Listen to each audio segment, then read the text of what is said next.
Welcome to I Hate James Dobson. I think I read too much.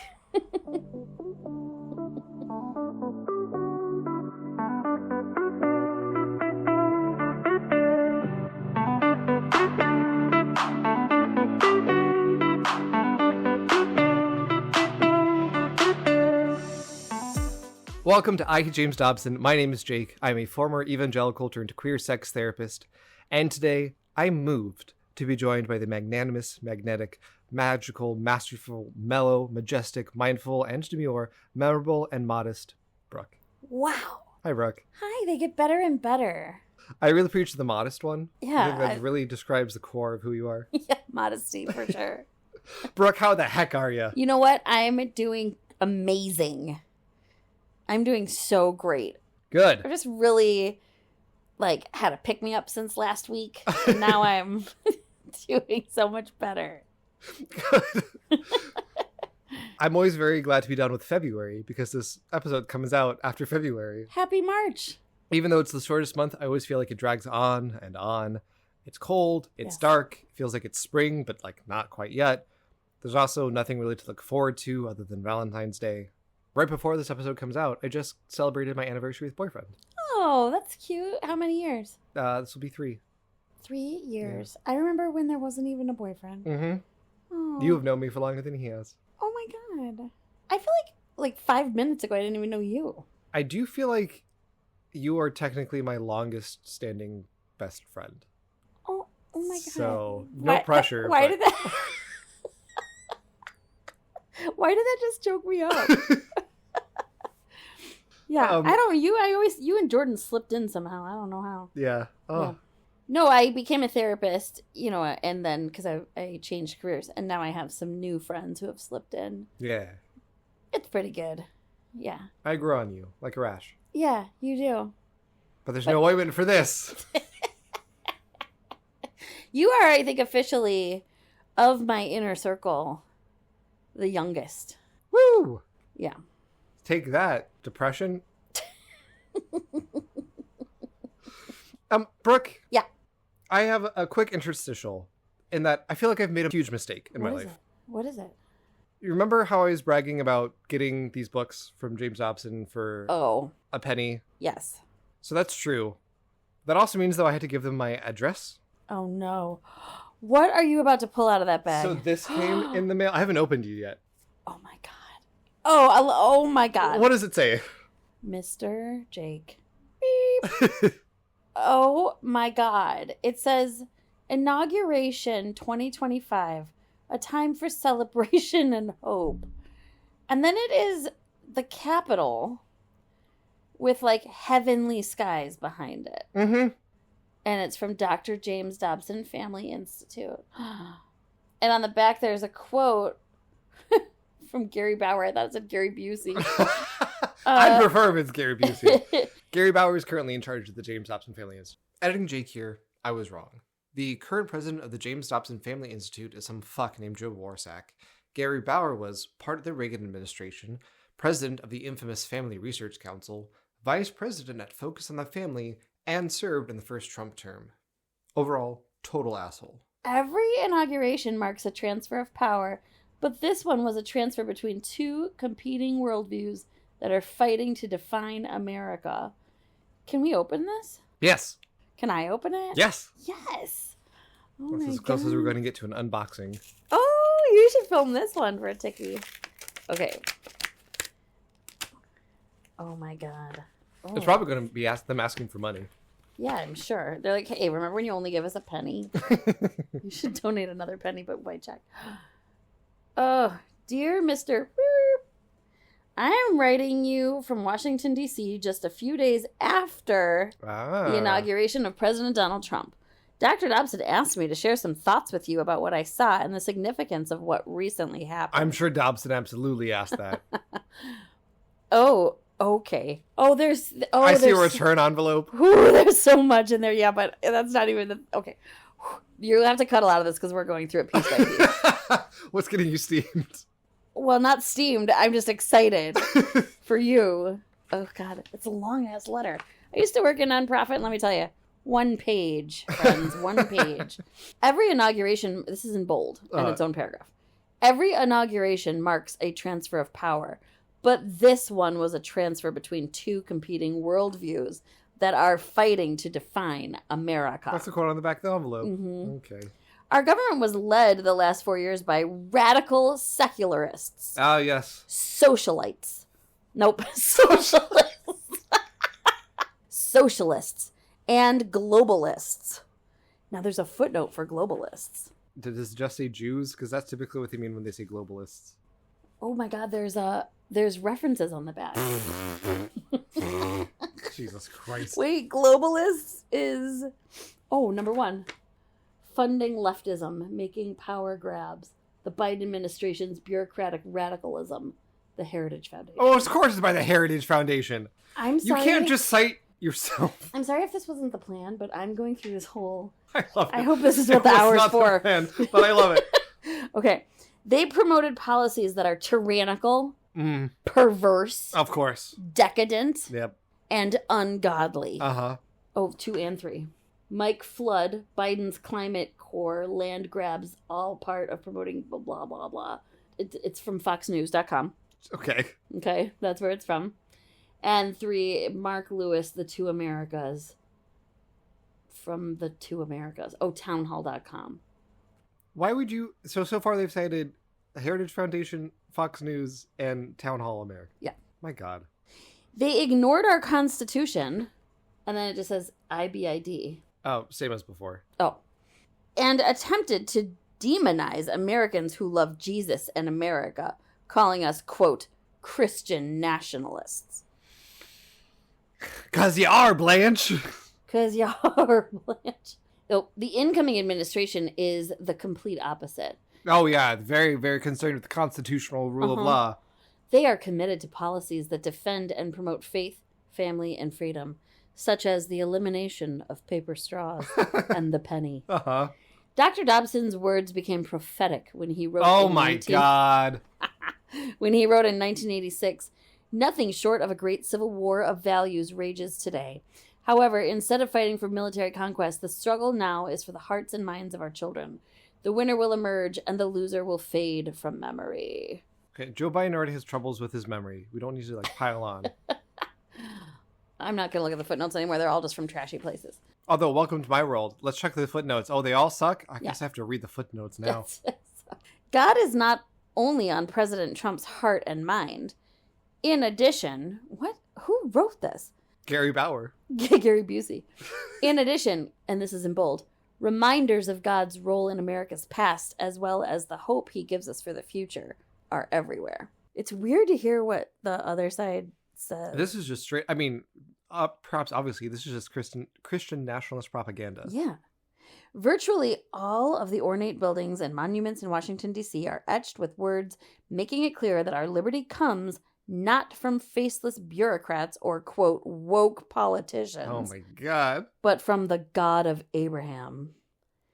Do they know what woke means? They always talk about woke, but they're... Typically, woke means faggot and DEI means the N-word. Uh-huh. Last page of this multi-page situation. And I'm not going to read this whole prayer that's in the middle. Were the Pilgrims, George Washington, and the Founding Fathers all fools because they believed that America could only survive with God's hand of protection? No, they were wise. Ah, of course. God-fearing men. The fools are those powerful forces that want to rip us out of the rich soil of our Judeo-Christian civilization. Judeo-Christian. They love that phrase. At the inauguration, Reverend Franklin Graham, a close personal friend to Donald Trump, gave one of the opening prayers in the rotunda. Yeah, fuck the Grahams, by the way. Billy Graham, Franklin Graham, fuck them all. Most reporters and commentators completely ignored the fact that the inaugural events were surrounded with the historical evidence that throughout our history, America's leaders believed God had richly blessed America and had his hand of protection on us. Well, yeah, I mean... What do you mean they ignored it? They just didn't mention that every building has In God We Trust on it, or Final paragraph. Bold. We have won an important battle, but the war is far from over. And the outcome is still in doubt. The Washington Special Interests, the radical LGBTQ movement. That's me. Woo! The abortionists. Hey. The radical secularists. That's also us.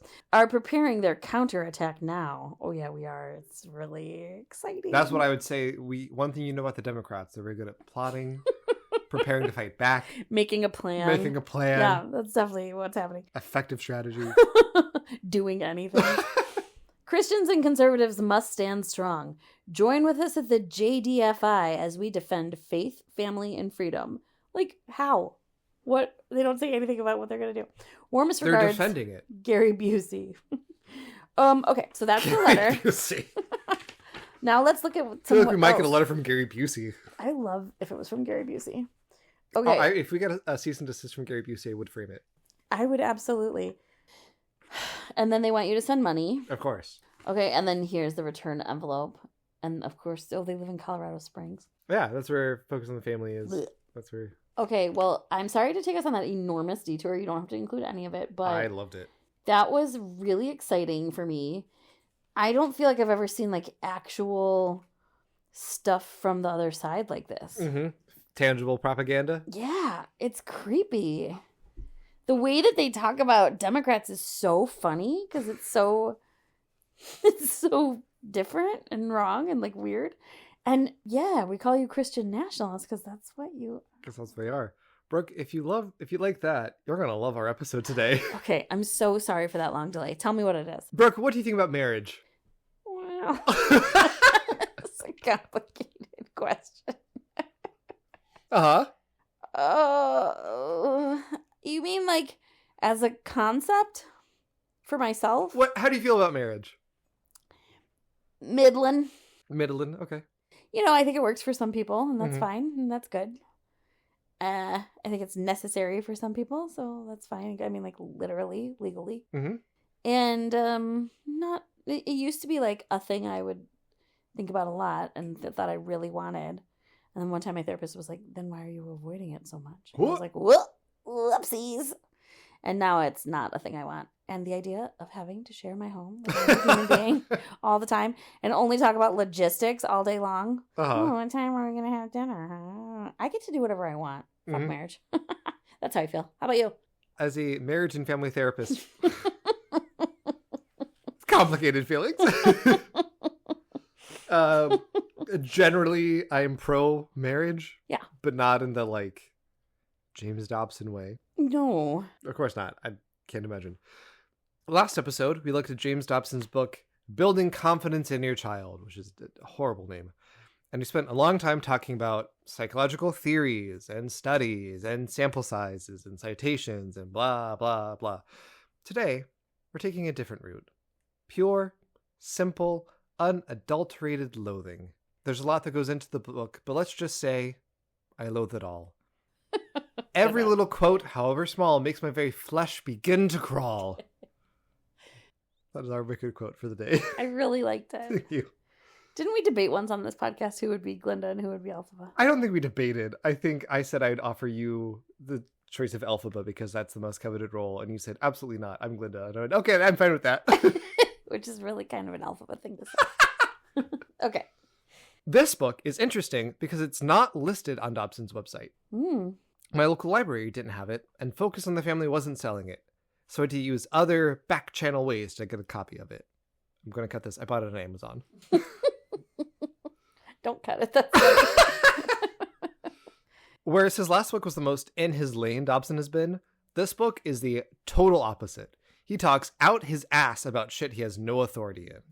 He is wilding out in this glorified pamphlet that honestly should be censored in Canada, which is a joke you will get at the end of the episode. This book was written in 2004, at the start of the Iraq War. Bush was in office. We were never forgetting all over the place. And I was 7. Okay. Oh. You were 7 in 2004. I turned 7 in 2004. There was trouble a-brewin', culture changes. We were just a few short years away from a huge cultural shift, where one talented and charismatic black man stole our hearts and our minds while angering conservatives and evangelicals for no good reason, even while there are many good reasons to be angry at him. Yes, the start of RuPaul's Drag Race was just on the horizon. In 2004, Massachusetts became the first state in the U.S. to legalize gay marriage. Oh, yeah. And, as you can imagine, James Dobson was not having it. Really? He wasn't into that? Our book today, Oh, God. Left Behind Part 2. No. That really scared me. You pick up all those papers from James Dobson. We'll leave it. No, we will not. We'll get it after the episode. Okay, because I'll have a client pick them up and be like, oh, I don't want to see you anymore. Oh, a little tiny book. Our book today, Marriage Under Fire.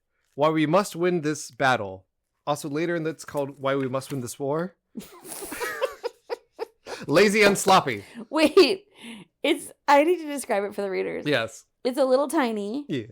And it looks like if there was it looks like it's the cover of like The Wire. Mm. There's a, what do you call that? A Crosshair. sight, a crosshair of wedding rings. Why we must win this battle. Yes. I will give this to you. Oh my God. I do know that this one has a really lot more. good ASMR though. I know. I got it partly because it's a hardcover. I do know for a fact this one has more red tabs in it than normal. What does that mean? Red tabs is the ones that makes me go, oh no, that's bad. When you say red, do you mean pink? Yeah. Okay. It really says why we must win this battle on the cover, and then says why we must win this war on the same cover page inside. Yep. Sloppy bottom. This is Dobson's hate-fueled screed, and it's really interesting to me. It's also really emotionally distressing. It is a short book, but it took me a long time to get through it, and I literally did have to watch Defying Gravity a bunch of times afterwards. You have actual Post-it notes in here. Yes. Are you reading my Post-it notes? Yes. No, I'm reading where some of the reds are. I'm sure you're going to talk about it. It's bad. Oh my God. I'm not even acting. That was real. Oh no. Oh no. Oh no. Okay, I can't look at it anymore. I'll just be doing that through the whole thing. Yep, that's been my experience reading it. We'll get to... Oh my God. Okay, but I just want you to know that I just flipped to one more. And the first thing I saw was like Adolf Hitler. We're going to get to it. Okay. Sorry. Cut that. Here you go. This book, like many of Dobson's books, is bad, obviously morally, but also just logistically. It is a confusing mess of like 8 bad arguments wearing a hardcover trench coat. I will try to describe his basic arguments here, but there isn't like one central through line. Even writing this episode and having to like plot out what his arguments are feels like I'm giving him too much credit for being somewhat cohesive. Just know it is not that. I am like piecing together bits and pieces. In general, though, Dobson's goal of this book is to get us, patriotic Americans, to rally together and support a federal marriage amendment, an amendment to the Constitution that would outlaw gay marriage. Oh. That's not his argument per se, but that's like technically what this book is about, if I had to say it's about anything. It's about we don't want gay marriage? Yes. Oh my God. That's why marriage is under fire. Oh, I see. Again, giving him way too much credit. Here's what I think the most generous form of his argument is. 1, the nuclear family is the most stable relational system, especially for raising kids. 2, the nuclear family is founded on marriage. 3, gay marriage itself is a fundamental change to the family systems. 4, that fundamental change will usher in other changes like polyamory. 5, all of these changes will make families less stable. And 6, less stable families leads to a less stable country. That is, as far as I can tell, piecing together a bunch of bullshit what his arguments are in this. And like once again, it doesn't take into account any other structure of family. Yeah. So if the argument is gay marriage is a non-traditional family and that's the problem, then what about every other type of non-traditional family? Good question. So there are 2 unstated and inaccurate assumptions throughout this book. 1, the nuclear family has been present and unchanged throughout history. Wrong. Which is deeply incorrect. And 2, marriage has been present and unchanged throughout history. Very wrong. Also incorrect. He doesn't get into that. He just says marriage has always existed.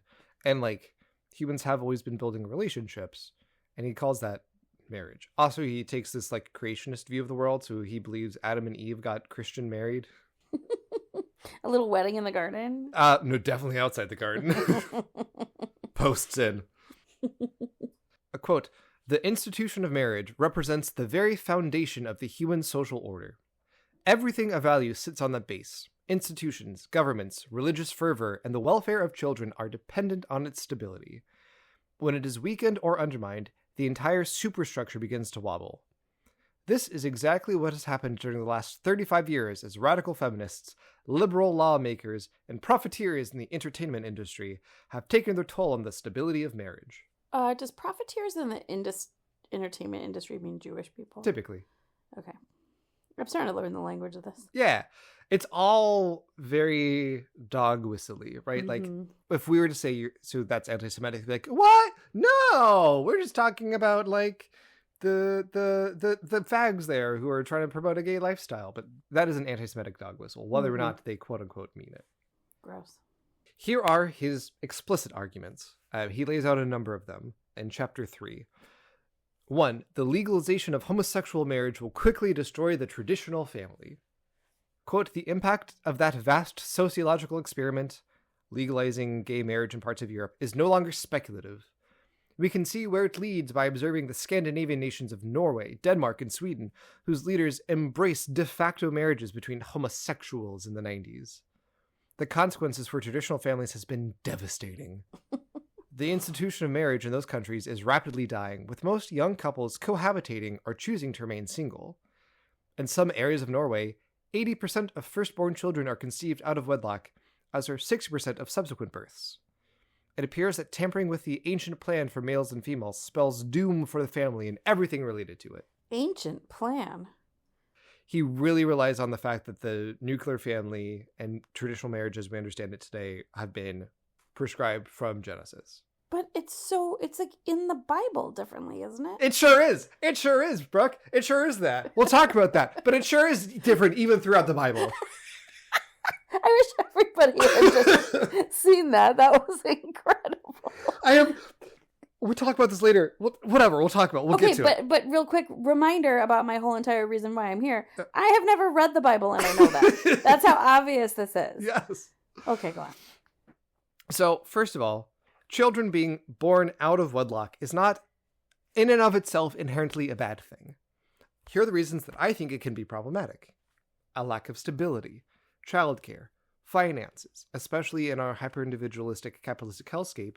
If you just have one parent who is solely responsible for childcare and making money and also being emotionally available for you, that is a lot of pressure to put on one person and very little support elsewhere. But the mere fact that a child is born out of wedlock is not inherently problematic. There are ways to compensate for that, right? Like having a supportive, broader family system, for instance. Also, all of these issues apply significantly less to Norway. Norway has higher life expectancy and overall life satisfaction, higher employment rates, lower social inequality, stronger social support networks, lower gender gaps in jobs and communities, less pollution, less crime, and much more robust governmental social services, such as mandated maternity and paternity leave, including leave for up to a year for pregnancy and birth. So yes, the percent of children born out of wedlock, quote unquote, in Norway is higher. It's about 60% to our 40%. But so is their quality of life. Those kids have a ton more support than the average American kid, even with a heterosexual married parental system. More to how we're undermining the family by gay marriage, quote, activists have created a new word to replace the outmoded terms: infidelity, adultery, cheating, promiscuity. The new term is polyamorous. Oh no. It means the same thing, literally many loves, but with the agreement of the primary sexual partner. Why not? He or she is probably polyamorous too. What? His argument is that gay marriage is going to lead to polyamorous marriage, and polyamorous marriage is just cheating, but you retroactively make it okay. Again, I do couples therapy, and couples therapy is not always exactly the right term. I've done therapy with relational systems that are various types of non-monogamous. You can cheat in a polyamorous relationship. You can. It happens very frequently, actually. It just means that cheating just means you've gone against the explicit rules of the relationship. You have rules of the relationship with polyamorous relationships. It just means it's not inherently monogamy as James Dobson would understand it. Also, I don't think we have enough time to argue for non-monogamy all night long here on this podcast, especially because I read a 20-page letter from Gary Busey. But the people who I have worked with and known that are involved in non-monogamy, polyamory, whatever, often have a higher level of communication going on. Yes. They're checking in, they're talking, they're consenting, they're making boundaries. And typically, now every relationship is different, but typically there's just like a higher level of all of that stuff that makes relationships, work. Yeah. We actually are going to talk about polyamory in Okay, a little bit more depth. Okay. But know he is using gay marriage as a segue into polyamory. That is just like taken for granted in this. And he assumes that will also devastate the stability and foundation of families, which there are so many leaps in logic. One other quote that I think really summarizes this point, quote, "We must all become soberly aware of a deeply disturbing reality. The homosexual agenda is not marriage for gays. It is marriage for no one. What? And despite what you read or see in the media, it is definitely not monogamous." Okay. Again, we'll put a pin in the non-monogamy part. Yeah. He basically is saying that the goal of the gay agenda is to destroy the meaning of marriage. So basically, it doesn't matter if you're married or not. I mean, that is not the goal. No. First of all, there is no gay agenda. There is no... The gay agenda is don't make kids want to kill themselves. Yeah, please. That is the agenda. Point number 2, argument number 2, children will suffer the most. He mostly talks about polyamory here. He's wrong about that too, but importantly, gay marriage doesn't inherently mean polyamorous marriage. Right. Also, heterosexual marriage doesn't inherently mean monogamous marriage. No, absolutely not. I think maybe I have more heterosexual clients in open marriages than gay. It's for reasons we'll talk about later. It's really hard to get hard and firm numbers on it. I mean, I'd be fascinated to know. Yeah. Certainly equal. Quote, "More than 10,000 studies have concluded that kids do best when they are raised by loving mothers and fathers. They're less likely to be on illegal drugs, less likely to be retained by a grade, less likely to drop out of school, less likely to commit suicide, less likely to live in poverty, less likely to become juvenile delinquents, and, for the girls, less likely to become teen mothers. They are healthier both emotionally and physically, even 30 years later, than those not so blessed with traditional parents." I'd like to see 10,000 references, please. I don't know. Also, a lot of his citations are just news articles like Gary Busey did in the letter that we read. But we've talked about this before as well. He conflates a lot of things here. Yes, kids that have loving mothers and fathers, I imagine, would do better on a number of those things because there's so many privileges that, like, the one that really gets me is kids with loving mothers and fathers are less likely to live in poverty. Yeah, because if you have one income and one stay-at-home parent or two incomes, right, you are just set up financially better for a capitalistic hellscape. But the logic also works for two loving parents. It sure does. It sure does do that, huh? Yeah. You're right. Number 3, public schools in every state will embrace homosexuality. Yay. 4, adoption laws will be instantly obsolete. Wait, what? Adoption laws will be instantly obsolete. Courts Why? will not be able to favor a traditional coupling of one man and one woman in matters of adoption. That doesn't mean adoption laws are obsolete. And doesn't even make sense. The Supreme Court decided a case in 2021, Fulton v. Philadelphia, that denying same-sex couples the ability to be adoptive parents was protected by religious freedom. Which is bad, but it's literally the thing he's saying, we have gay marriage, and that hasn't come true. 5, foster programs will be impacted dramatically. Foster care programs will be required to undergo sensitivity training to rid themselves of bias in favor of heterosexuality, and will have to affirm homosexuality in children and teens. Moral training, at least as it applies to sexuality, will be forbidden. Conversion therapy will be forbidden, is what he's saying here. Oh my Can you God. imagine being a queer foster kid, being put in a house and having to go through conversion therapy? That is, like, straight up abuse. Yes.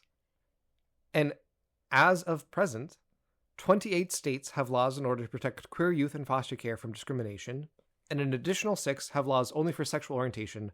Sorry, trans kids.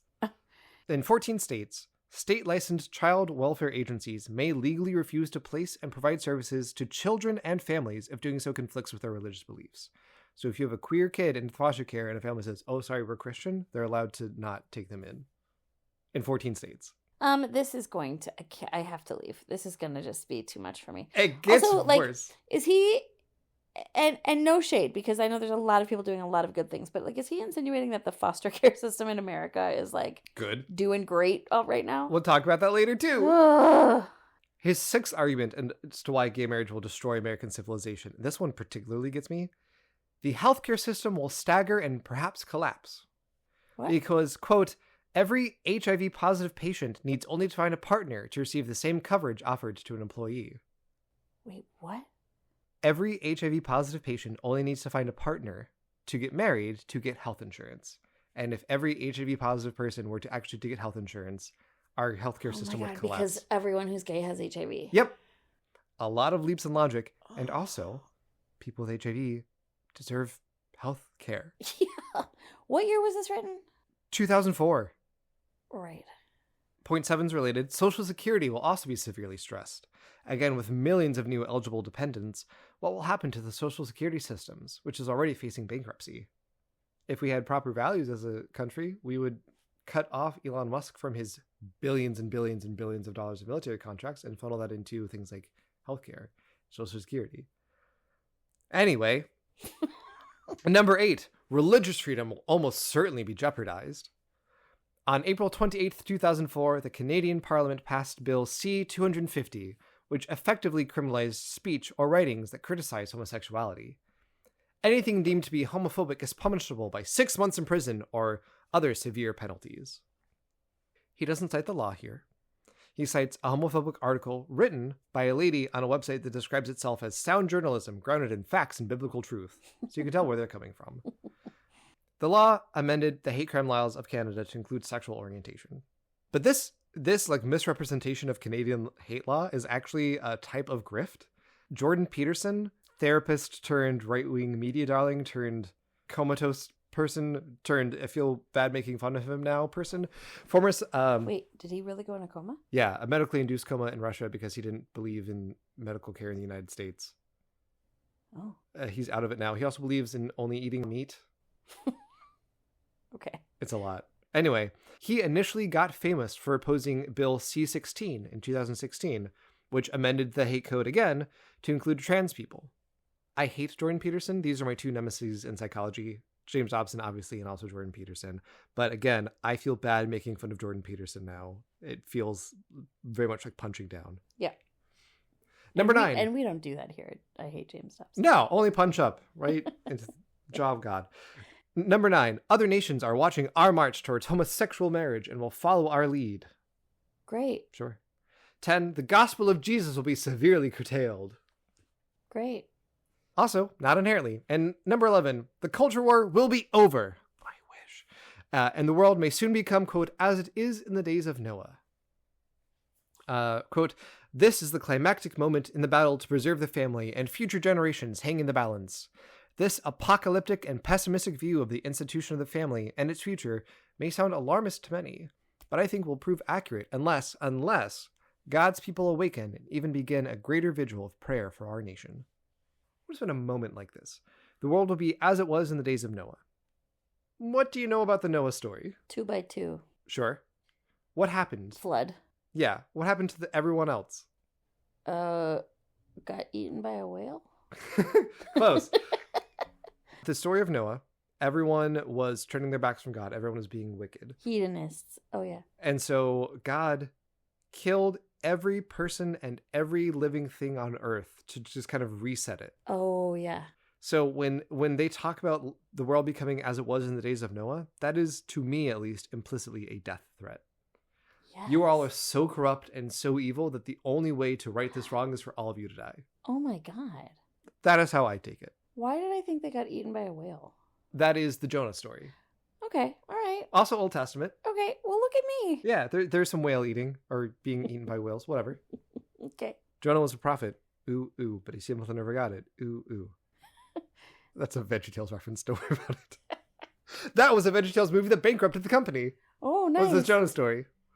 It was very good. It was a very good movie. So wait, though, but let's get serious. Uh-huh. I want to make sure my little pea brain is understanding this. So when it's like a Noah, what is it? What's the phrase again? A Noah? The world will be as it was in the days of Noah. As it was in the days of Noah. So we'll wipe everyone out. God will wipe everyone out. I mean, they don't say that second part. They're saying you deserve to be wiped out, kind of implicitly. Gross. Yeah, it's bad. Why don't they understand how scary they are? I think there's a lot of lying to themselves about it, right? When they say the world as it was in the days of Noah, they're saying just full of wickedness and evilness. They don't take the next step to say, what did God do about the world in the days of Noah? What's the remedy for that? I think they would be fine with it, but they themselves don't typically take that next step because that would implicate them in some skeevy stuff. Once again, I just want to say on the record, why are they so obsessed with the gays? Okay, go on. So we've talked about his arguments. Part 2, James Dobson hates being called a bigot. Then he should stop being a bigot. He's I'm just a little guy, ooh, about it. A couple quotes. One of their most effective tactics is to depict Christians as being hateful, calling us bigots and the dreaded and nonsensical homophobe. He says phobe. Yes. Homophobe. We'll talk about the etymology of homophobia because I found it really interesting and I went in a rabbit hole and now we're all dealing with it. But that's later. 2. Homosexual activists know that most Christians are uncomfortable in today's highly charged political arena. We are, for the most part, peace-loving people who do not like angry confrontation and bitter debate. Which has not been my experience of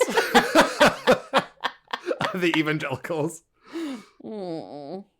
Christians are very vulnerable to these accusations because hate is the antithesis of what Jesus taught. It cuts to the quick, which is the quote. I haven't heard that phrase. It cuts to the quick. You have never heard that phrase? No. Cuts to the quick? Yeah. Can I tell you what it means? Sure. Do you know what it means? I assume quick to the bone, but... Quick is like if you cut an animal's claw, the quick is the part right before you get to the skin. Interesting. Like a cat has claws, but then you don't want to cut the quick. Interesting. So if you cut right to the quick, you're getting right to the heart of things. Fascinating. Okay. So it cuts right to the quick to be charged with hypocrisy from departing for the tenets of the faith. Again, that is not my experience. Nope. Yeah, they're very worried about being called hypocrites. That's for sure. Anyway, Donald Trump calls. If there is hate existent in this debate over homosexuality, it appears to be coming from the other side. And do not get discouraged when it happens to you. Just hang in there. Keep doing what is right. And remember, Jesus was unjustly accused too. That last little bit, though, I want to spend some time on. Keep doing what is right. Remember, Jesus was unjustly accused too. This is how the evangelical martyr complex feeds in on itself. So I came out halfway through high school. The first half of high school, for reasons I'm sure we'll get into one day, I was very evangelical. And this was around the time that gay marriage was being talked about in Maryland. And so I wasn't hardcore anti-gay marriage, but I was enough loud about it that people knew that was my thing. And so understandably, I would say people in high school, not a big fan of me. Mm-hmm. But I would go to my church and tell them the stories of people ignoring me, making fun of me, rightfully telling me I was being a bit of an asshole, right? And they would say similar things. Jesus was unjustly accused too. So any social feedback of hey, you're being a dick right now gets put into this system to say, see, that means you're doing the right thing. And it's very hard to break out of. Any sign of people trying in good faith to tell you, I think you're wrong, you're being really hurtful, you're being harmful for these ways, is viewed as an attack on you. And therefore, if someone's hating you, that means you're doing something right. It's really hard to break out of. That's really clever. Mm-hmm. This is because of the woke. Quote, I have been meeting with lawmakers on Capitol Hill about family issues for more than 20 years. Pause on that note. And have never had one of them refuse to see me. Pause on that note too. In 20 years, every congressperson James Dobson wanted to talk to would talk to him. But he's the victim. Anyway, that is until the issue of homosexual marriage came onto the scene. During a recent visit to Washington, several pro-family leaders and I attempted to meet with 11 Democratic senators about the defense of marriage. Not one of them would see us. These and other politicians are scared to death of this issue and do not want to be seen consorting with conservative Christians. So yeah, it's because of the woke. Yeah. That's why people are calling them bigots. I don't have a lot to say about that part because I dissociated by accident. That's fine. Later he talks about political correctness. That doesn't matter. Ugh. So part 2, James Dobson hates being called a bigot. Part 3, James Dobson is a bigot. Good one. This is probably the most actually teacher moment I'll ever do, but the dictionary definition of bigot is obstinate or unreasonable attachment to a belief, opinion, or faction, and a particular prejudice against a person or peoples based on a membership of belonging to a particular group. I would say obstinate and unreasonable attachment to a belief and a particular prejudice against a group. I would say that describes James Dobson. Yep. I think just factually, he is a bigot. Let the record show. Brooke. Yes. Picture it. Chicago, 2025. Boyfriend is on the couch watching anime. It's cold outside, but our house is warm and cozy, mostly because we don't pay for heat. That's a joke for me. Oh, that was so good. I sit down on the couch and pull up a blanket. My water bottle is on the table nearby. Pillows are arranged nicely so I can lay back and be cozied up to a person that I love. And I've worked up the mental bandwidth to continue reading this awful book. Mm-hmm. I left off after chapter 1. That was enough for one day. I start on chapter 2. I open the book. I get settled in. And this is how chapter 2 starts. When Nazi Germany marched its troops into Austria and then annexed Czechoslovakia in the late 1930s... Oh my God. signaling Adolf Hitler's dangerous and frightening intentions, the response from the rest of Europe was startling. It did nothing. Today, more than 6 decades later, and on the other side of the Atlantic Ocean, we find ourselves in a terrible battle of a different sort, but one that also threatens the very existence of our society. This struggle is not being fought with guns and bombs, but with ideas, with creative uses of the law, with methods of intimidation. It is a battle for the very soul of the nation. And I had to put the book down after that. Jake, picture it. Uh-huh. Chicago, 2025. Uh-huh. It's been a long day at work, and I go home to my cat. Mm-hmm. And no one else. And there's no children that I have to feed. Beautiful. And there's no husbandman that tells me what I have to do. Uh-huh. And I put on soft pants. Oh, I love soft pants. And I eat some cheese. And I do whatever the hell I want all night long. Because all of this is trash. And you don't read books where James Dobson compares And you to I Nazis? never read any James Dobson book. I read straight up books about people fucking at a dragon college. Very smut. Very smut. The internet. Now we're into dragon smut. The internet was curious what fairy and dragon smut you were reading. I got a couple comments. Internet, I think you know. I think you know it's all the SJM, ACOTAR, Throne of Glass, Crescent City. And now I've moved over to Fourth Wing. That's not going to mean anything to most people, but for those who it does mean a lot to, you know who you are. I love that. It means nothing to me. And you know what? I respect that. Yeah, great. Back to this shit show. Dobson compares gay people to Nazis, the Great Depression, and the so-called War on Terror. I asked this question on TikTok. I don't know how many quotes I need where James Dobson compares queer people to Nazis to like prove my point. Oh my God. But here's a couple. Just as the attack on Pearl Harbor in 1941 served to energize and mobilize the armed forces of the United States, it would appear that the vicious assault on marriage and the church in recent months has begun to reinvigorate people of the faith. I know all too well that we face a daunting challenge. Even so, previous generations of Americans stayed the course when the nation was threatened, preserving our heritage despite overwhelming odds.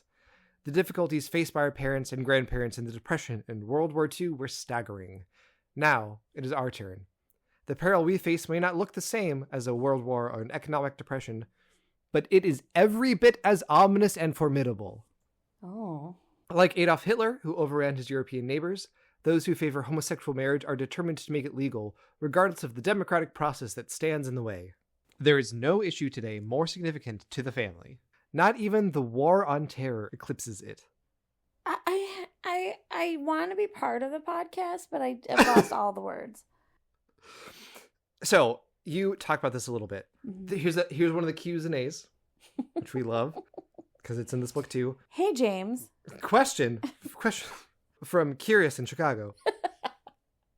Isn't it better for a child to grow up with 2 loving same-sex parents than to live in an abusive home or be bounced around in foster care? Yes. No, actually, you're comparing the worst of one situation with the best of another. That's apples and oranges. Actually, research reveals that child abuse is at its lowest when children live with both biological parents, compared to higher rates for children who live with at least one non-biological parent or caregiver. Same-sex parenting situations make it impossible for a child to live with both biological parents, thus increasing his or her risk of abuse. Oh my God, that is so slippery. That's what I wrote! The slippery little fucker! That is the slipperiest thing, because, just for my own ears, can you say it again? Which part? The quote. Yeah. Actually, research reveals that child abuse is at its lowest when children live with both biological parents, compared to rates for children who live with at least one non-biological parent or caregiver. Yeah, okay. That is not about same-sex couples necessarily. It's not That's about a step-parent, a single parent with a family member in the house. Yes. That is, and I don't even know if that's true, but it's not even about same-sex parents necessarily. Also, once again, we get into adoption, right? Yes. Because is he going to say that that's true about a mom and a dad with an adopted child? No, probably not. But that's what a lot of it looks like in same-sex families. There's a biological parent and an adoptive parent. Yes. And he doesn't actually make the argument for this. The question was, isn't it better for a child to grow up in a household with two loving same-sex parents than to bounce around in foster care or living in an abusive home? Yes. And the answer is undoubtedly yes. Yes. And I think we should allow both same-sex marriage and same-sex adoption to give more kids the chance to be placed in loving, stable homes. Right. But James Dobson doesn't want that because James Dobson doesn't actually care about kids. No, and so his response is those aren't the same thing, so I'm not going to answer the question. Yes. Cool. He all but says gay people are grooming kids, but he creates just enough plausible deniability that if called out on it, he can say, no, what are you talking about? If I were to say James Dobson uses the quote to say gays are going to groom kids, I could be held in libel, which is why I'm not saying that. No, we would never say that. But the implication is loud and clear. Now that gay adoption has been around for a significant amount of time, I am curious if there are studies about like the grown children who grew up in same-sex homes and like just their identities. Yeah. Well, so I haven't looked into adoption specifically, but I do know that, and we've talked about this before, I've put different studies in before. If I'm feeling I'll put it in the notes. If not, check our previous episodes, that kids of same-sex parents have basically the same outcomes as far as like quality of life as kids with heterosexual parents. Honestly, the main thing that kids of parents who are gay have to deal with is the stigma and shame. Right. And barring that, they're pretty much identical outcomes. Yeah, and I would imagine that the same amount of people end up being gay and straight as in opposite sex marriages. Absolutely. I, in my role, have had the pleasure of working with a number of same-sex couples who have kids in one way or another. And at least with my clients, all the kids are doing fine. Which is very anecdotal. That's not research. But also, when does James Dobson actually care about research? Yeah, right? He loves anecdotal. Unfortunately, this hate comes at a cost. In this book, when citing how mean to homosexual activists are, James Dobson talks about the murder of Matthew Shepard. Ooh. Brooke, what do you know about the murder of Matthew Shepard? I know a lot about the murder of Matthew Shepard, unfortunately, because was it 97? 98. 98. And I was older teenager when that happened. He was young. Was he a teenager? He was 21. 21, yeah. So he was sort of in my age grouping. Mm-hmm. And it was horrifying. And I don't think we have to talk about the details of it, but he was someone who was brutally murdered. Tortured and murdered for being gay. And then not only that, but his funeral was disrupted over and over, and his parents were harassed, and he was never given any peace or rest or anything. And everyone should know this, the bishop who spoke, the female bishop who spoke at Trump's inauguration, who Trump and J.D. Vance were making fun of and hated, who said, "Have mercy on trans people," is the one who finally, as far as I understand, interred Matthew Shepard in the cathedral so he'd be safe. Gave him a resting place, yeah. Not in the cathedral, is that right? I don't know. I'm not sure about those details, but we'll cut that part out. But she was involved. Yeah, she had a big hand in helping make sure that he had a final safe resting place. Yeah. So, a brief recap for our listeners. On October 6th, 1998, near Laramie, Wyoming, a young gay man named Matthew Shepard was tortured and then murdered by two straight young men. He sustained severe... Was it just two? Mm-hmm. I didn't know. And also their girlfriends were there. That's what I thought. Okay. He sustained severe injuries and he was in a coma, and he died 6 days after the attack. and he was 21. It was/is believed that Matthew Shepard was murdered, at least in part, because he was gay, especially because the murderers tried to use a gay panic defense in court, which is a legal thing. It is a defense that you can wage. It is a type of temporary insanity, which purports that a gay victim makes an unwanted sexual advance at you, and the advance is so enraging, of course you couldn't tell right from wrong. Of course you needed to tie him to a fence post and leave him there for 6 hours. I would check if that was also used in the case, the Jenny Jones case. Do you know about that one? I know of it. I'm less familiar with it. She was, you can call this, but she was a TV show, trashy talk show, Jerry Springer kind of thing. And she had a surprise, this person has a crush on you. And it was, a man on a guy, a gay man on a straight man. Yeah. And the straight man murdered him after they got home. And there was more to the case. But I imagine that gay panic excuse was used there too. Editing Jake here. Brooke is absolutely correct. She's talking about the murder of Scott Amador, whose assailant successfully used the gay panic defense to get his charges reduced from first-degree murder down to second-degree murder. It's like I was alive when that happened, but I don't know. There's something that's hitting me pretty strong about it right now. It feels really bad in this context. In various states, you can still legally use a gay panic defense in murder trials. Wow. It is not outlawed federally. Some states have laws banning it, but not every state. And, as you mentioned, the horrible, evil people at the Westboro Baptist Church famously picketed his funeral with signs saying things like, "God hates fags," and "Matt in hell," and shouting all manner of vile Christian love. There ain't no hate like Christian love. Can you imagine? How do you convince yourself to do that? That I actually cannot fathom. I really can't. I mean, you didn't know anyone like that. No, not to that degree. No. This murder created a pretty significant moment of cultural reckoning. So, of course, James Dobson was the real victim in all of this. This is how he talks about it. In 1998, when a young homosexual man named Matthew Shepard was murdered by 2 thugs in Wyoming, the media immediately accused some of us in the pro-family movement of creating a hateful environment that encouraged that kind of violence. Katie Couric of NBC's Today Show asked a guest one morning if he thought the leaders of Focus on the Family, the Christian Coalition, and the Family Research Council were indirectly responsible for Shepard's murder because of the venom we espoused. Of course, Couric cited no evidence to validate her question, because there isn't any. Every word I have publicly spoken in more than 2 decades, as well as everything I've ever written, is on the record. You would think that Couric would feel obligated to come up with a single hateful phrase or idea we've put forward that has been hurtful to homosexuals. She didn't. She simply impugned the reputations of conservatives who were innocent of any wrongdoing. Oh my God. My guy. James Dobson. Coming close. Person to person, let's have a talk.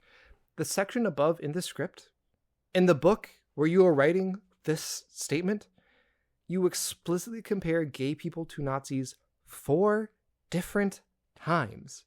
You heavily imply that queer people are going to molest kids, that we have polluted the world so much that only a total genocide of everyone and everything on Earth is necessary, like in the days of Noah. That's just this book! That is just this one book where he has these quotes that have been harmful. Yes, absolutely, he indirectly created this environment in which these murders took place. Of course. I don't know if the murderers of Matthew Shepard knew who James Dobson was. I know very little about them, to be honest, because they don't deserve my time. I waste enough of it on Dobson as it is. But whether or not they knew him doesn't matter. Dobson didn't create homophobia, he didn't invent it, but he has used it his entire career, and he's amplified it all over the world. He didn't tell these 2 fuckheads personally to kill Matthew Shepard, but his rhetoric is so extremist and so inherently violent and so pervasive that it absolutely shaped the culture that produced them. It is the same culture that produces the Westboro Baptist Church, too, even if they're much less polished in their bigotry. It is grotesque how he talks about this. More than anything, I think this was the section that angered me the most. Yeah, it's so upsetting. And what do you think about his use of the word thugs? I mean, thugs is always racially coded. I think that's his way of being like, I think this murder was bad. Yeah, we are very much not connected to this. Yeah. Mm-hmm. There are some good parts, not in this book, but about the Matthew Shepard story, thankfully. First, Angel Action was founded, which was an organization in which groups of people dressed as angels form a human barrier between bigots like the Westboro Baptist Church and grieving parents, which is awful that it needs to exist, but I'm really glad that it does. They have these big, huge, beautiful wings as part of their costumes to create like a physical barrier. They're truly just angels on earth. In October 2009, Congress passed the Matthew Shepard and James Byrd Jr. Hate Crimes Prevention Act, which amended U.S. hate law to include crimes motivated by a person's actual or perceived gender, sexual orientation, or gender identity, or disability. And his parents, Dennis and Judy Shepard, became queer rights activists. They created, among other things, the Matthew Shepard Foundation. They have lots of resources for queer people, especially queer kids, and they do trainings for educators, they do scholarships, and they're just generally like fixtures in the gay community now. I got to meet them once in DC. They were the Grand Marshals, of the Pride Parade. They're very sweet. I only met them for a moment, but what tragedy, what unimaginable tragedy they must have gone through. And for Dobson to like claim to be the victim in all of this, just... I think, I remember all of this and it was tragic then, and it was sort of like a news story that was happening, that was this thing. And now it's like, how do you not have a gay person in your family? You know what I mean? How do you not know a gay person? And when you or queer person, whatever, but like, I'm just thinking of a 21-year-old, it's like a baby. Yes. I'm 27 now. A 21-year-old is like, it's not that far removed from me. Right. They're just starting out in life. Yeah. Okay. Well, that got real dark and sad. Yep. And we're not done. Part 4, politics. Oh, God. We talked about this already, but I've been meeting with lawmakers on Capitol Hill about family issues for more than 20 years, and have never had one of them refuse to see me. My note here is just, shoot me. This book was written in 2004, so conservatives only sometimes won at the Supreme Court. And therefore they were convinced that the judiciary was partisan, it was rigged, where judges were taking bribes to radically change our laws and target specific and vulnerable minorities, like straight white Republican men. Quote, and now the nation's courts have wreaked havoc on the institution of marriage. In one decision after another, the judiciary has torn into the fabric of the home. On June 26, 2003, the U.S. Supreme Court considered the legality of homosexual behavior and found that, lo and behold, the Constitution guaranteed a right to sodomy. Yep, it was tucked right there somewhere in the original document. With this ruling, our founding fathers must have rolled in their graves. First of all, if you know anything about Benjamin Franklin, sodomy was the least of that man's concerns. But also, that's right, Supreme Court nerds, Dobson hates Lawrence v. Texas. Brooke, do you know anything about Lawrence v. Texas? Okay. I'm sure you do, but you don't know the name, and that's fine because your brain isn't broken. This is a Supreme Court case that outlawed anti-sodomy laws. Butt sex used to be illegal in Texas and other states, but it was almost exclusively used to target and arrest queer people. I did know that. I didn't know that that's what it was called. The case. Yep, Lawrence v. Texas. Okay. Some places outlawed homosexuality explicitly too, but in 2003, all of this was overturned. The Supreme Court said that this violated people's right to privacy, which isn't explicitly in the Constitution, so conservatives pretend to care about the Constitution for 2 seconds and claim that that's against the rules. This is also the legal foundation for things like you can't make birth control illegal and abortion is legal. So, doing great.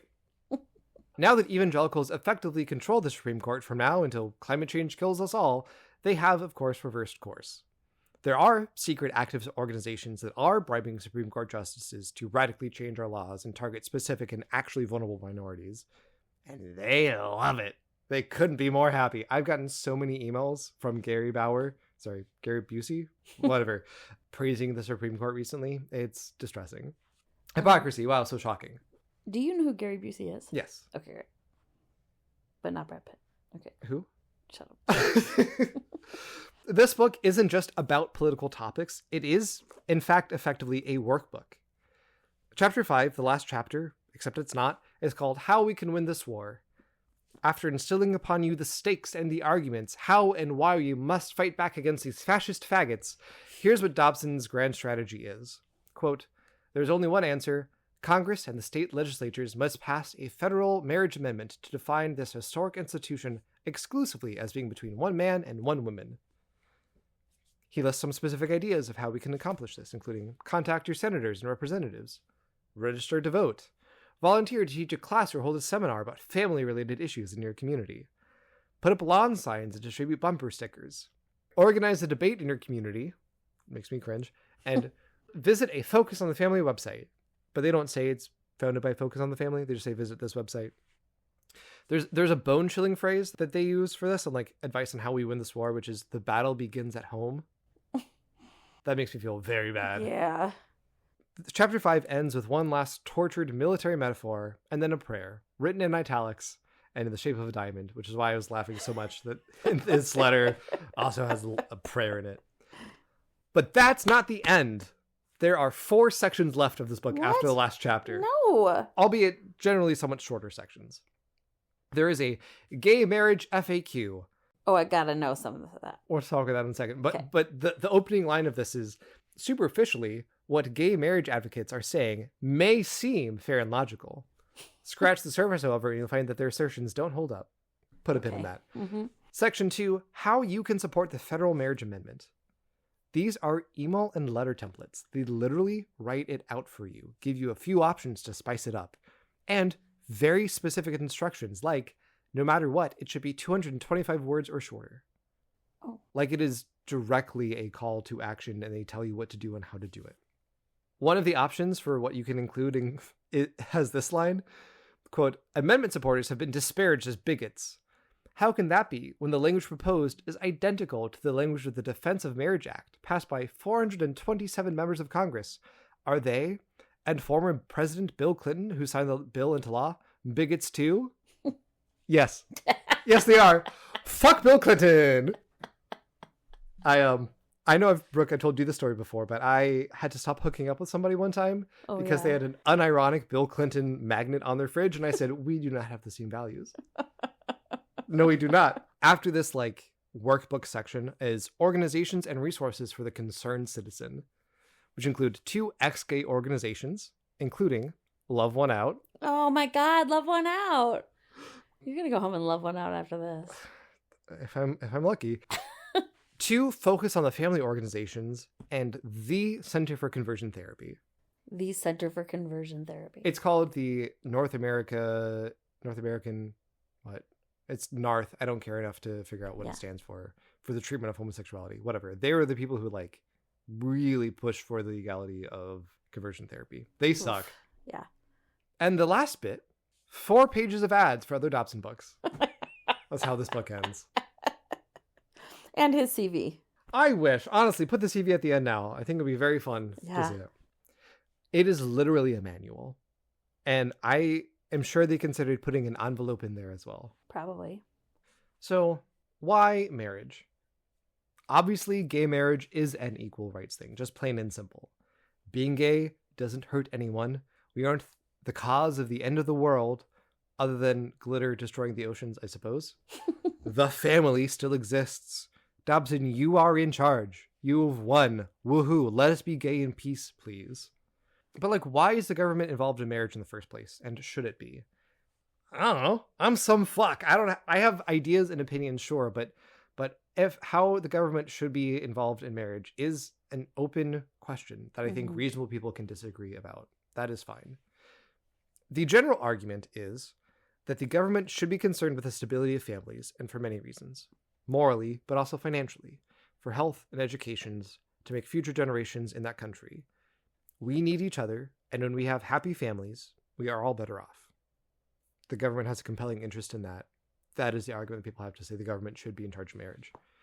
But Brooke, you got to this a little bit earlier. We wrap up a lot in the idea of marriage. Mm-hmm. Yes, marriage as we understand it in the United States today absolutely has religious roots. But it also is just generally a declaration of love and commitment and doesn't have to be religiously based. And it has legal protections. It talks about finances and laws and parenting. Dobson jumps between all of these different definitions of marriage based on what argument he's making. If it was just a religious ritual, it would be a very different conversation. But some of his arguments are also explicitly about those other structural benefits like sharing health insurance. He wants gay people to be denied all of that because they'll ruin marriage for the bigots. And ultimately, that's what it comes down to. He was so worried about gay marriage ruining marriage because he will feel upset sometimes. It doesn't really mean that society is ending or they're censoring Christians. We have in this episode and other episodes like taking those arguments apart and be like, that's not true. That's not really his point. His point is that he'll feel bad about it. Editing Jake here again. Throughout human history, we have been driven to build relationships with each other. One must be careful in making wide, sweeping statements about all of human history, but I do think it's pretty fair to say that the need to be intimately known and loved is an almost universal human need. And marriage can be a very important type of intimate, soul-fulfilling connection. But to me, it's the building of these relationships, of families, of communities. That's the important thing. Marriage, in some ways, is just one mean to that end. For Dobson, his idea of marriage is the important thing. It is the end that he works toward. To deny someone the ability to make these relationships and families is bigotry, pure and simple. Morally, I don't think it's more complicated than that. But gay marriage became a significant issue for queer people, not just because of morality. It is those legal benefits and protections that really drove a lot of activists to push for it. There were so many people who died in the AIDS epidemic alone in hospitals because their life partners were not recognized as family and therefore couldn't visit. Kids with gay parents had all kinds of custodial issues because the state didn't recognize their family. And yes, people were denied health insurance or unable to put their partner on their plan. We aren't and weren't trying to say fuck you to James Dobson. I don't need to get married to do that. I have a podcast for that. I don't need his validation. But I deserve the right to support and protect my loved ones, just as everyone else does. And now, back to the show. But like, what about polyamory, though? Uh-oh. In a way, Dobson is right. But like in a broken clock is right twice a day kind of a way. Gay marriage is not the same as polyamorous marriages. One does not inherently lead to the other. Right. And the question of like, why not though, is important to entertain. The same question that says like, why should we only reserve it for straight people can also lead to say, why would we only reserve it for two people? I do think that is a natural train of thought, even if you ultimately say it should only be between two people for whatever reason you want. Dobson even complains about this though. He says, quote, "Do you see how the game is played? The responsibility to defend the family now rests on you and me, not you and me, to prove that polygamy is unhealthy." And actually, yes, I do think it is. If you are denying people the right to get married like this, I think you have to say more than just the Bible says so. You have to prove why they shouldn't be allowed. I am open to some of those arguments that they say polyamorous marriages shouldn't be allowed. I don't agree with most of them, but I'm open to them. I'm open to hearing them out. Let's briefly take a look at some of the facts around polyamorous families. I would say generally, common concerns include instability, stigma, and sin. If you're concerned with sin, get the fuck out. I'm not here for that. Stigma, that is a real thing. As you mentioned with gay parents, stigma is a real thing that the kids have to contend with. Having families with multiple parents, polyamorous parents, if that is known, that is a stigma that the kids will have to deal with. I think that's a real thing to consider. And instability, potentially real, also not inherently true. Right. Kids do best in times of relative stability. I think that's true. But poly relationships can be stable and successful, and they can look 1,000 different types of ways. Fun fact. Did you know that Dolly Parton is polyamorous? I think I did know that. Like, pretty openly about it. Yeah. That's awesome. Everything Dolly does is perfect. I love Dolly Parton. Those concerns, to varying degrees, I think are worth considering. I would note, however, that these risks are inherent to any potential relationship. Yes. I mean, yes, like, stability is good. Yeah. But I don't know why what that has to do with homosexuality or polyamory. I think Dobson is saying the more people you add in, the more likely people will leave to create that level of instability. And like, that has a certain face validity, I suppose, but also the divorce rate is about 50%. So yeah, I mean, that's going to be true, right? Like, there are straight monogamous families where there's divorce and remarriage and all of that. Those risks are, again, to varying degrees, real, and at least worth considering, even if we don't have to make policy about them. But there are also potential benefits to polyfamilies. It's not inherently better or worse. It is just different with its own consideration. I found a study that is linked in the episode notes, and it lists these 5 at least potential benefits based on like actual research with polyfamilies. Emotional intimacy with children due to fostering honesty. Mm-hmm. A greater amount of shared resources, such as financial resources and resource persons. More personal time due to the ability to distribute parenting. Greater attention for children due to the availability of adults. And more positive role model parents who communicate, negotiate, and have varying skills and interests. If done well, a family with more than 2 parents means that there's multiple people who can be there for the kid in different ways. Dobson is so concerned about dads are going to show up for a kid in one way, and it's going to be so different than how moms show up. And that is a gender essentialist lens that we're not there for. But different people do have different perspectives of life. Well, yeah. And he doesn't have any problem with like mom, dad, and grandma. Mm-hmm. Crazy, huh? How that's not at all mentioned once in this book. Intergenerational families and how... Nope, not at all.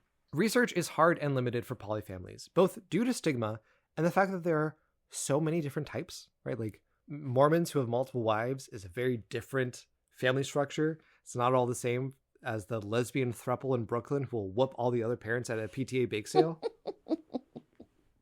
But I know it can be successful because it has. Monogamy is a social construct, and that doesn't mean it's not good. It doesn't mean it's not important for people, but it has not always existed.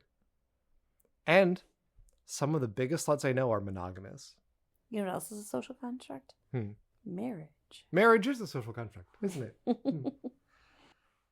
I don't know the best legal path forward for marriage. Honestly, right now, I'm just worried that my marriage rights are about to go away. So it's really hard for me to like look past that and figure out like how marriage should be. The fallout.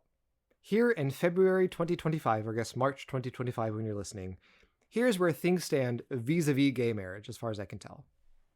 Gay marriage was legalized in 2015 by the Supreme Court. Yay. Woo! This was also really important for these structural reasons. Kevin once said that being married is OP legally, which I appreciate. Since then, however, many Republicans have advocated for some kind of ban on gay marriage. Most recently, at least to my knowledge as of recording, the Idaho State House called on the Supreme Court to overturn Obergefell v. Hodges, which was the Supreme Court case. Editing Jake here again.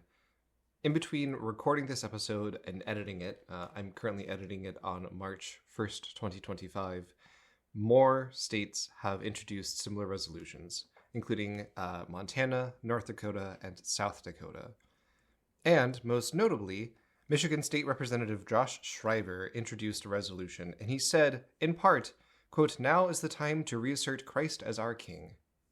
These people will not stop until gay marriage is overturned." Lord only knows what will happen between me editing it now and when you listen to the episode. The attacks are constant. Back to the show. At least 2 Supreme Court justices have pretty explicitly indicated that they want to overturn the case. One of the main legal pillars, the right to privacy, was struck down by the Supreme Court as they overturned Roe v. Wade. That right to privacy, which is one of the foundations of Obergefell v. Hodges. I would say right now, the Supreme Court feels unlikely to overturn marriage equality, which is good. But Donald Trump is almost certainly going to get to appoint multiple Supreme Court justices. Most of the ones that exist are old as shit, except for the ones that Trump appointed last time, and also Ketanji Brown Jackson. And it is likely that some will retire specifically so Trump can appoint the replacement. And what that Supreme Court looks like is impossible to predict, but I can't imagine it'll be super great for gay marriage. So that sucks. Yeah, that sucks. It's time for our last segment, which I've called Dobson's Dumb FAQ Lightning Round. Yay! Brooke, have a game. Oh, I can't wait for it. I'm so excited. Oh my God, you really do. It has little pieces and everything. Thank you, work printer. Karina, if you're listening, I use the printer too much, and it's an abuse of power, and I should not be trusted with it, so thank you for that. Okay, Brooke, pick out just one piece of paper at a time. These are Dobson's self-written cues, and I'm going to give you his A's. Oh my God. Are you ready? Uh-huh. Hey, Dobson, isn't banning gay marriage just like banning interracial marriage? Not at all. The ban on interracial marriage was put in place to keep 2 races apart, and that's wrong. Marriage is God's way, society's way of bringing 2 people together. That's right. Which is not an answer to the question. No. Hey, Jimmy, why don't gays have the same legal right to marry that heterosexuals do? You're going to love this one. All people have the right to marry, as long as they abide by the law. You cannot marry if you're already married. You cannot marry a close relative. An adult cannot marry a child. You cannot marry your pet. And you cannot marry someone of the same sex. Oh, okay. Oh, God, there's so many. You don't have to do all of them. I'm going to do a lot of them. Hey, JD. But haven't we seen all kinds of family diversity in various civilizations throughout history? No. Yes, we have. Anthropologists tell us that every human society is established by males and females joining in permanent unions to build a life together to bear and raise their children. No, it isn't. But there has never been a culture or society that's made homosexual marriage normative, which is just factually inaccurate. Look, certain things are required to make babies. Uh-huh. That has always been true factually throughout time for every species. Mm-hmm. But it has nothing to do with marriage or how kids are raised or any of that. Mm-hmm. And that is just straight up not true. There are so many different versions of civilizations that function differently. He goes into this a little bit in this book. We didn't get to it. It's not important. But he says, like, every society that's normalized homosexuality has fallen. Like Greece and Rome. Bro, the fall of Rome had so many antecedents, and none of them were faggots. Hey, Jim Dob. Oh my God, we've never called him Jim Dob. That's good. When we do our Duggar episode, it's going to be Jim Bob and Jim Dob. That's horrible. Shouldn't any two people who love each other be committed to one another? Absolutely. And people do it all the time. We don't necessarily call it marriage. So he's pro-gay, just not gay marriage. Editing Jake here. This argument is also not what Dobson believes. In other parts of this book, Dobson says that civil unions are also bad. He calls them marriage and everything but the name. He just doesn't want gay people to be in relationships. Okay, these are the same questions. It's a lot of the same questions, isn't it? Yeah. What's wrong with letting homosexuals marry? We did that already. Everything. The answer to that one is everything. Everything? That's what he writes. Isn't it true that what kids need most are loving parents regardless of whether the parent is a mother or a father? No. Children need a loving mother and father. A gay man cannot teach his son how to love and care for a woman, which I would say is definitively not true.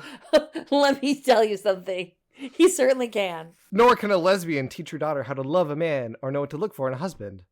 Is love enough to help two gay dads guide their daughters through her first menstrual cycle?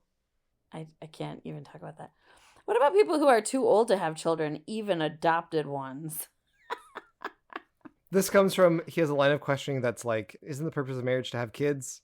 The reason for supporting the institution of marriage is rooted not just in child rearing. Man and woman were made for each other, and the state has a compelling interest in supporting this undeniable and ancient truth. Even so, with so many divorces, traditional marriage doesn't seem to be doing all that well. We should work to strengthen marriage. And in this answer, he goes on a whole tirade about how no-fault divorce has been a massive failure.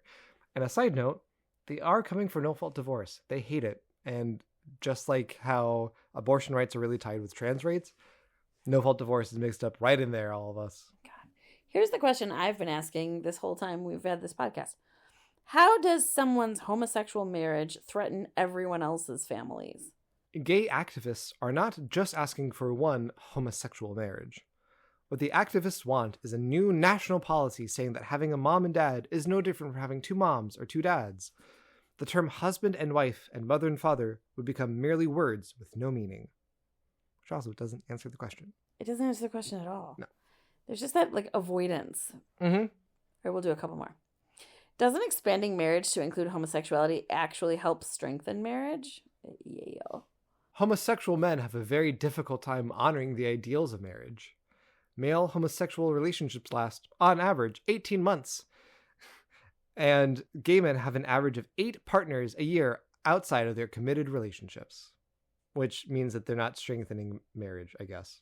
Christians are called to show compassion and understanding. If it will bring happiness to homosexuals, why should we oppose gay marriage? This is a personal one. That's a deep irritant of mine. If someone is heading off a cliff, the compassionate response is to try to stop him, not allow him to fall off and then offer to treat his injuries. Should government sanction gay marriage? Many more will be drawn into this destructive lifestyle. Aren't homosexuals born that way? Isn't it therefore intolerant to prohibit them from marrying? Most researchers, which is not true, most researchers have concluded that homosexual tendencies are formed early in childhood and have to do with the failure of a child to bond with a parent. False. It's just not true. That's just absolutely untrue. Uh-huh. I want to go home. Here, take your hat full of bigoted questions. You can throw it at me. Yay, bigotry. That was painful and not as much fun as I wanted it to be. Nope. None of this is fun. Here's just a weird small tangent on the etymology of homophobia. Although, like, homophobia has existed as a thing throughout human history, the term homophobia was coined by George Weinberg, a psychologist in the 1960s. It was first appeared in print in the article written for the 23rd May 1969 edition of the American pornographic magazine Screw, in which the word was used to refer to heterosexual men's fear that others might think that they are gay. In 1969, an article in Time, which is our favorite magazine because they talked about us. What's up, Time? Described examples of negative attitudes towards homosexuals as homophobia, sometimes called homosexual panic. So they were at one point actually talking about fear, but the fear of being perceived as gay. The word has shifted and morphed to mean now like people who just are bigoted against gay people, which is a valid use of the word, even as assholes like Dobson might be like, actually, I'm not scared of them. Also, Dobson is absolutely scared of gay people. He just said we're going to bring about the end of civilization in the marriage. That is a fear. Like, Yeah. He's scared of us. Well, that sucked. What's your version of homosexual panic? I get very flustered when I see very pretty lesbians. You do?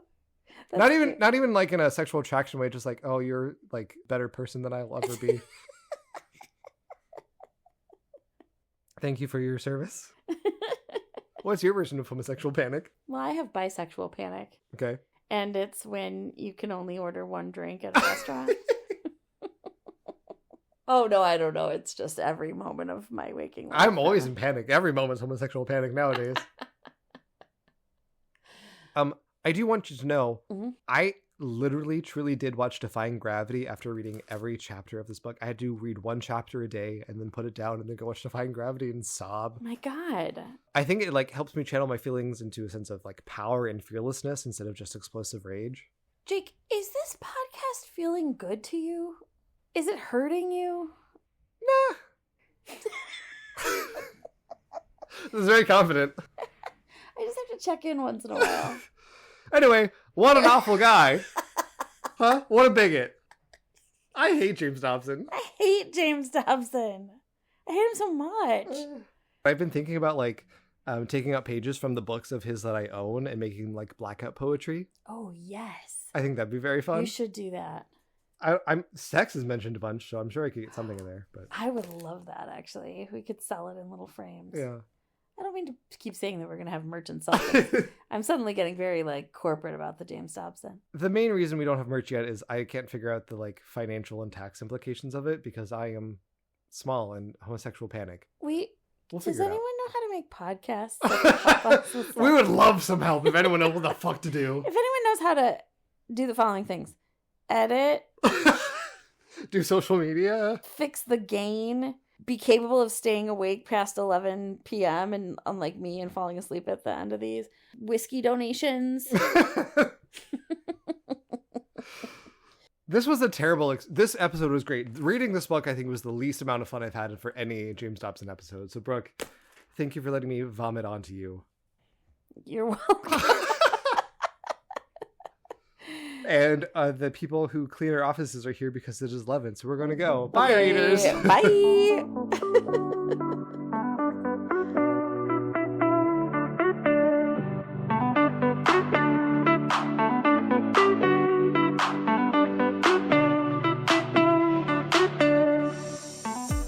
I Hate James Dobson is a labor of love. Written, recorded, edited, and produced by me, Jake.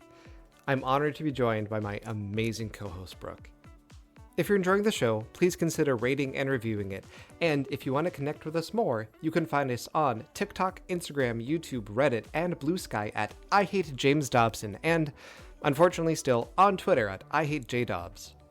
If you want to email us, you can do so at ihatejamesdobson@gmail.com. Special thanks, as always, to Drew, Lindsay, DJ, and Jack. Our theme music is by Mood Maze, and the song is called Trendsetter. Thank you for enjoying the show.